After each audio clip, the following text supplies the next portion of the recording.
Okay, so we are going to be LPing first Mega Man game for the Nintendo Entertainment System here. This game was released, evidently, back in 1987, which was actually a year before I was born. So as you can see, we got your 6 main Robot Masters here you can select from. That's one of the great things about Mega Man games, is there's all kinds of different ways that you can play through these. So I'm going to start with Cutman, because I personally find he's the easiest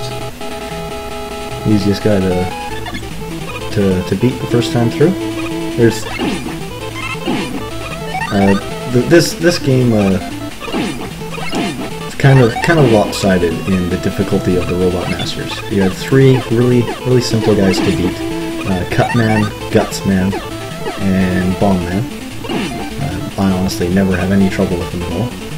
And then Elecman, Iceman, and Fireman are extremely difficult.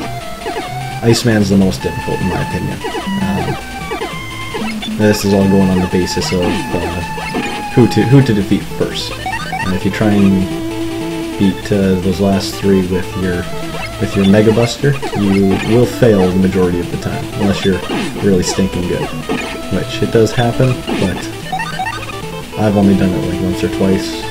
I generally consider myself to be pretty good at Mega Man games. Well, not the best, but I've been playing them since I was about 22 now. Okay, so a little bit of storyline, I guess. There really isn't much for this first game. The general storyline is that Mega Man here, along with his sister Roll, were created by Dr. Light as helper robots around the house, that sort of stuff. Dr. Light also created 6 other robots: Cutman, Gutsman, Bombman, Fireman, Elecman, and Iceman. And they were all meant to help society in a certain way. Cutman was like a tree-cutting robot or something like that. Gutsman was like a construction worker. Iceman was for like Arctic exploration or something. Elecman, I'm assuming, was, it's all fairly straightforward. Bombman was like a demolitions expert or something. Probably would go good in the army as well, but you never know. You have to forgive me for a minute, because I am doing this on an emulator, and the controls are just a little bit different from what I'm used to from playing this on the console. I should actually go back and do this on the console. I just gotta wait for my video converter thing to show up. Maybe I'll do some of the later ones on my console, and actually so that you guys know I'm not using save states or anything like that. Okay. So, anyways, yeah, going back to the story. So yeah, Dr. Light created those 8 robots. There was another one that he created as well, but he's not introduced later into the series, so we won't get into him. And then Dr. Wily came along, and he stole the 6 robots and essentially turned them evil.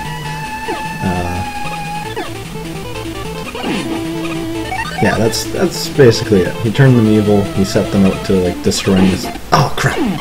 Set them out to destroying the city and stuff like that. And so Dr. Light decided to retrofit Mega Man to be. Oh, that's just mean. To be a crime-fighting robot, essentially. Okay. Yeah, that's the basis of the storyline. The series gets a little bit more complicated and a little bit more interesting once you get into the X series stuff. But the original series kept it fairly simple, especially the NES level games.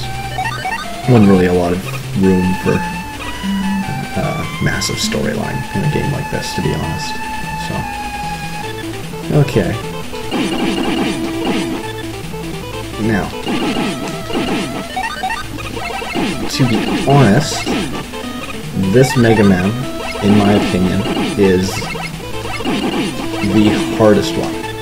There are a couple of reasons for that. One, that spike thing that killed me earlier. In the later games, when you first get hit, you have a little bit of a grace period when you fall onto spikes. It's not quite so true with this game.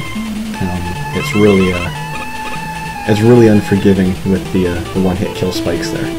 As you saw, I got hit and then fell onto the spikes and died. Ooh, a 1-up. Well, kind of makes it a moot point now, doesn't it?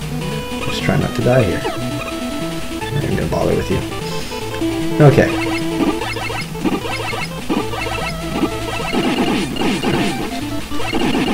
Yeah, I love it when they actually time stuff out in my favor. Yeah, so another couple of points. This game's the most reluctant to give you power-ups and things like that, from what I've noticed. Especially once you get into the later series, 1-ups are everywhere. They're so easy to find, enemies drop them all the time. It's freaking ridiculous, actually. Whereas this one, they're very rare. You really have to be careful with what you're doing. For someone like me, who I like to just kind of plow through platformer games like this, especially since I played this one probably 1.5 billion times. That's not quite true, but I have played this game a lot. It's you eventually get to the point where you think you're actually better than you are. So it can be kind of misleading. So yeah, there were a few differences with the first Mega Man game here. Number one, you can see there's a point system. This is the only game to actually have an arcade-style point system involved. Maybe Bomb Man next. The points don't actually do anything. There's no high score at the end or anything like that. It's more of a bragging rights to your friends sort of thing. I honestly don't like it. To me, it doesn't feel like it belongs in a Mega Man game. Mega Man games for me are more, finding different ways to get through the worlds or the levels and things like that, doing things in different combinations. It's not really a true arcade-style game for me. It's not like, say, Pac-Man, where you can just keep going until you die, or like Space Invaders or something, where you just keep going until you die, or max out the score sheet. There's a definite beginning and a definite ending, and that's one of the reasons I don't feel like Mega Man should be scored on an arcade basis. It's it just doesn't feel right. Also, there's because of the way that the Nintendo NES, especially in the early days here, handled sprites. For some of these guys, most of these guys, once you back off the screen and come back on, the enemy reappears. So you could, in theory, spend, say, a day just building up your score. You're just killing like sort of little bomb guys like these, and they keep coming back. I could stand here all day. Maybe not. Of course, he's one of the guys that doesn't do it. Oh, weird. And but you get the idea. But you can build up your score that way. So it's the point system. It's nice to have to see. Oh, hey, look, I beat my high score. But it's not an accurate representation of the game, and I personally just don't enjoy it. Crap! I really gotta get used to this controller. It's how fortuitous. I'm gonna have to try and reconfigure my controller after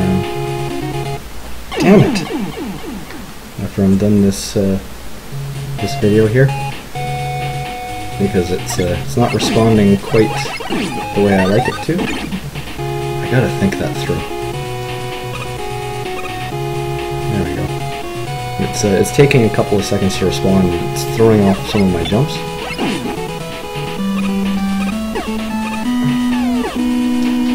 So, yeah, these guys here, they're one of the ones where you could just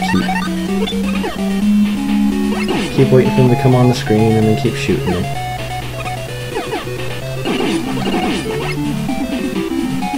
I want that one up. I'm doing terribly right now. Come on, jump. Yeah. we go. Okay. So I'll go in, see if I can beat Bomb Man before we run out of video time here. Yeah, there are a few more differences. I'll just kind of go through and... Damn it. I hate these Shield Joe guys, or whatever they're called. Doing terribly. Good God. I'm not doing well. Okay. And falling. Damn. And falling. Okay, Bomb Man. And again, this is another one of the easy ones, so it shouldn't take me more than a minute. Provided I don't die.